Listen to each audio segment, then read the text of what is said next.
Welcome, ladies and gentlemen, to Vapotherm's channel, a global medical technology company focused on the development and commercialization of a proprietary Vapotherm high-velocity therapy, a tool used to treat patients of all ages suffering from respiratory distress. To give us a high-level overview of the company, a little bit of its history, and some milestone expectations, we have Joe, the Chief Executive Officer, joining us. First and foremost, welcome, sir.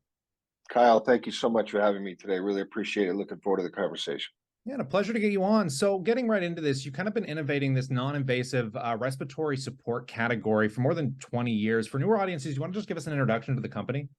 You bet. Bill Nyland invented this technology in the late 1990s, early 2000s, and it's a way to ventilate patients. In other words, put oxygen in and take CO2 out, but doing it in the least invasive way possible. We actually do it with a very simple nasal cannula, as opposed to everyone else using a face mask. That's really our biggest secret sauce.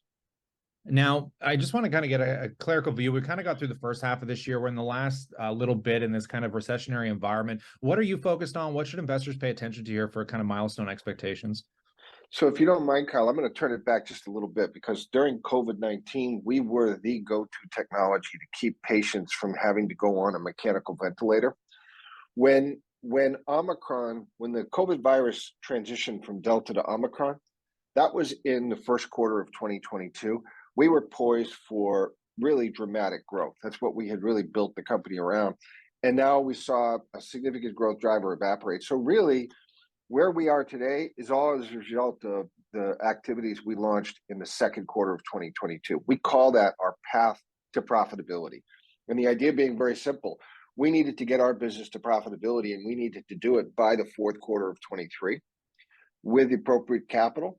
And we had to drive continued revenue growth and expansion. And I'm pleased to report that's what we've done.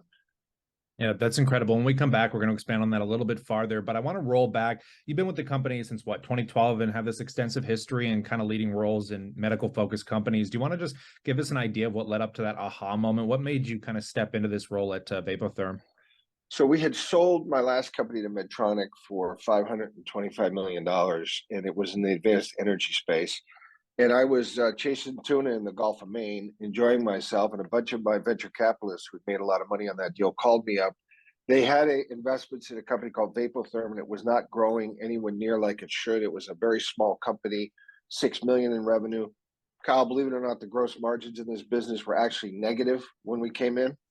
And I did some consulting work for them, and it ended up traveling throughout the United States into neonatal intensive care units.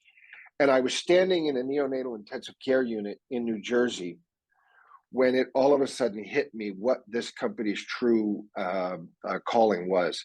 And this was the most powerful technology I'd ever witnessed. When you can't breathe, Kyle, nothing else matters. And I fell in love with the technology right there in that neonatal intensive care unit. The physician, the neonatologist, was describing to me what made Vapotherm so special. Nurses came over. They started telling me their stories. They started tearing up. I started tearing up. I left. I went out in the hallway, called my wife, and said, I'm going back to work because this thing is so important that if I don't do this, I'm scared to death that it won't see the light of day. So that's really the aha moment. It happened in St. Barnabas Hospital in New Jersey.